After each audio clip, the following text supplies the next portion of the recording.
Breaking through your limits. We all grow up believing that there are limits to the things we can achieve. These limits stem from your interaction with friends, family, peers, and even the media. You believe you can't talk in front of a crowd because you're an introvert. You believe you can't help paint a community mural because you're not creative. You believe you'll never have success because it's just not in your blood. All of these things are completely false, and what's worse, part of us knows they're false. But it's easier to hold on to limiting beliefs like comfort blankets.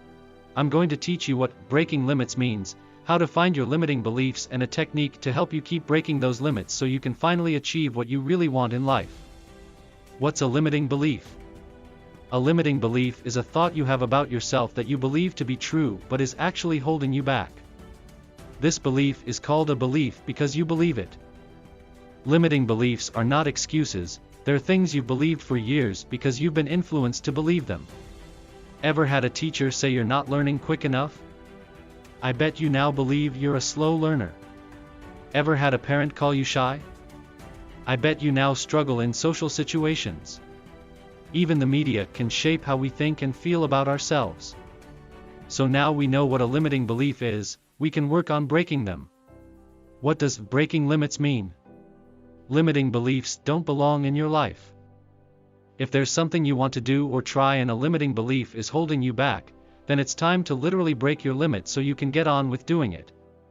Just like breaking a bad habit, when you break your limits, you're recognizing them, acknowledging they exist, and then you're taking them apart, breaking them so they no longer represent the limiting beliefs you once had.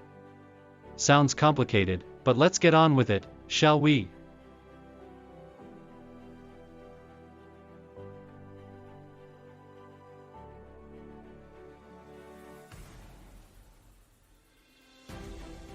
Your limiting belief wasn't created overnight.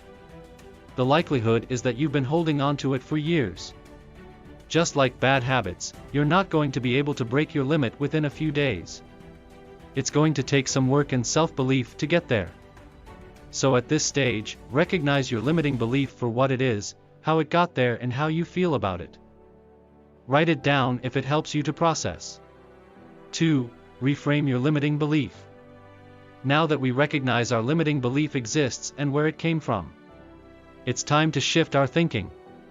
Reframing your limiting belief simply means shifting the words you use when you talk about it to become positive. The goal here isn't to change your limiting beliefs into ridiculous statements which seems completely out of reach. A simple and realistic shift in your mindset is the perfect place to start breaking your limits. You can always go bigger down the line. How to motivate yourself to keep breaking limits. So now we've gone through how to break your limits, it's time to take a look at how to motivate yourself to keep breaking limits. Breaking a limit doesn't end when you change the way you talk about it. This is where it only really begins. To keep breaking limits, you'll need to start taking action. Just like when we reframed our limiting beliefs, we'll want to keep this simple. If you start planning to take massive action, the likelihood is, you won't keep it up.